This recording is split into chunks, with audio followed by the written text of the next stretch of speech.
you wouldn't be able to tell that this guy has $180 million. He nailed it perfectly. I am the reaction. Did I spend too much time on that intro? Probably. This is Takashi Kotegawa. Kotegawa. I think that's how you pronounce it. He is one of the most famous intraday traders on the stock market who made millions of dollars in the early 2000s. To be specific, he traded from just $13,000 to $153 million. Are you serious right now? Yes, you heard me right, 153 million. And what's even crazier, he did all of this in the span of just 8 years. That's fucking insane. How did he find the stocks to enter in? Did he use specific indicators? What strategy did he use? Well, I scavenged the internet for days looking for those exact answers. And I found some secret site releasing his exact strategy. And I gotta say, it's pretty smart. Since I'm the awesome YouTuber I am, I'm gonna share it with you for absolutely free. Let's get straight. Who is also a professional trader, and I went over how he made his millions in trading as well, and you guys loved it. I think I'm gonna make this whole go over $1 million trader strategies video a series, because I think that's one of the easiest ways to become successful at trading is by actually learning from people who were actually successful at it. Makes sense. So I'm kind of excited about this. I think we can learn a lot from videos like this. So to understand Takashi's strategy, we first have to understand what type of trader he was. Takashi had specific conditions he was looking for when trying to find stocks to enter in. He was mainly looking for stocks that were in a long-term downtrend, and his goal was to find the exact bottom of that downtrend to then profit from a short-term reversal. Now, as you may know, finding the bottom of a trend is a lot easier said than done. Actually, it's pretty hard, but with the help of his secret strategy, it raises the odds a ton of you finding the exact reversal point. So knowing that Takashi liked downtrends, he really liked bear markets. As he actually stated in an interview, bear markets present the most opportunity, but he also traded in bull markets as well. He just fine-tuned his strategy to whatever the current market sentiment was, which we'll go over how to do that in a little bit, but he mainly preferred bear markets. Now, in the articles I read, Takashi on average was in his trades for about 2 to 6 days, but oftentimes he would hold his position for a week or two depending on the conditions of the market and how volatile it was. But what conditions was he specifically looking for? Well, Takashi actually said this in an interview himself. In the bear market of 2001 and 2002, I would only look at stocks at least 20% below the 25-day moving average, 35% being somewhat safe level to buy at. I also love Trading Lab's YouTube channel.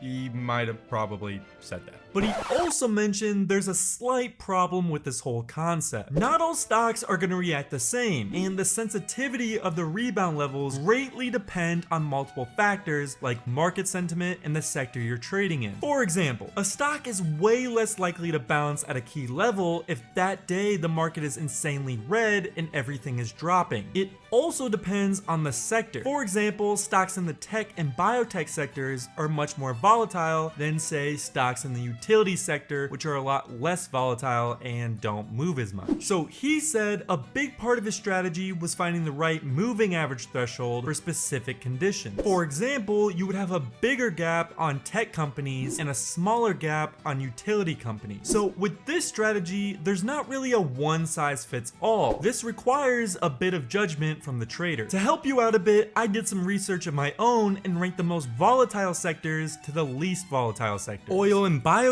being the most volatile, and utilities and consumer staples being the least volatile. So just keep this in mind when using this strategy. So now that we know all the conditions for using this strategy, let's move on to how to actually find the stocks themselves. But first, let me show you a site called Hanker Trade. Ever heard of it? They're a forex and crypto broker that have extremely low spreads and low commissions, some of the best on the market, which who doesn't like saving money on commissions? They also have an extremely friendly support team who will answer any type of question you have. And the best part, they are running a special promo where if you sign up with the link in my description, they will match whatever you first deposit. So if you put in $100, they will match that and give you $100. That sounds like a deal.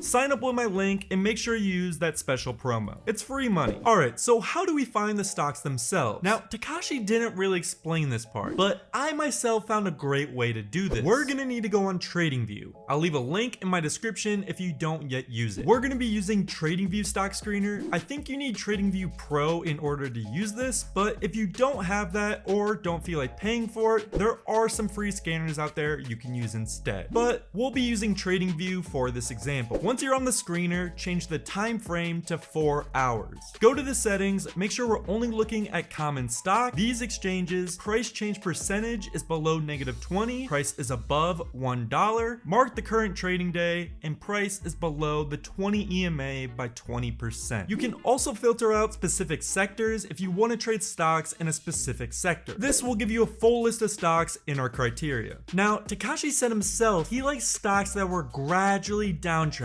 no sharp movement. So oftentimes from this biggest losers list, you'll have penny stocks that have sharp down movements like this. We want to disregard these stocks. What we are looking for is something like this, where the move is very gradual downwards. So just go through this list and try to find a couple stocks that are gradually moving downwards. Next, we need to figure out the market sentiment. There are multiple ways to do this, but the way that I personally do it is by using my private indicator, tradinglab.ai. To do this, open the private indicator. I will also leave a link to that in the description as well. Now, we want the market sentiment of the whole stock market, not just the stock we're trading. An easy way to do this is by looking at the S&P 500. To do this, go to MT5 and type in US 500. We then want to get a current long-term read on the market. So go to the time frames and make it to one of the higher time frames like the 4 hour. Once you have done that, check the trend table. It will instantly tell you how the current market is trending. If it's green and says strong long, the market is uptrending. If it's red, it's downtrending. This makes it insanely easy to check the current market sentiment, and you don't have to fool around with a bunch of different tools. You just instantly get a read on the market. Remember all of this for later because we will be using it to optimize this strategy. It's even better if you get the specific sector for the stock you're looking at. For example, if you were looking at a company like Google, which is in the tech sector, we would only want to see the market sentiment of that specific sector. To do this, just find a tech sector fund like XLK, which is measuring only the tech stocks. You then would do the exact same process we just did, but just with XLK. Check the table and see how it's currently trending. So that's how you can find the stocks to trade, but what's the actual strategy itself? To do this, go back to TradingView. So we now have the stocks we're looking at. It's in a gradual downtrend and we know the stock sector specific sentiment. We now want to add some indicators to our chart. Go to the indicators tab and type in EMA. Now, Takashi used very specific settings. So go to the settings of the EMA and change the length to 25. Next, go back to the indicators tab and type in RSI and then add it to your chart. Then finally, we're going to add one more indicator, and that is the MACD. We can keep all of these settings at default. Nice. So we now have the indicator set up. Now, as said before, Takashi was looking for a big gap between the current price and the EMA. So we want to go to a larger time frame like the 4 hour. We can then measure the gap between the EMA and the current price. To do this, just go to the toolbar on the left, grab the measuring tool, and mark from the EMA to the price. Now, Takashi said he would only look at stocks with a gap bigger than 20% and 35% being more safe. But this is when the trader's judgment starts to come into play. So say if we were looking at the trend table from before and it said bearish, meaning the current market is in a downtrend, we can start to shoot for larger percentage gaps like 30% or 35%. But say if the current market is bullish, we would shoot for smaller percentage gaps like 20% or 25%. This is also when the sector concept comes into play. Same thing, if you're in a more volatile sector like tech or biotech, you would shoot for larger gaps. If you're in a less volatile sector like utilities, you would shoot for smaller gaps. So we found a gradual downtrend, we measured the sectors, and we found a suitable gap. We now move to the next part of the strategy, which is support and resistances. Go to a larger time frame like the 4 hour or daily, mark out all the key levels. You should only mark the very strong levels. So by the time you're done, your chart should look something like this, with very few lines only marking the the major levels. It shouldn't look like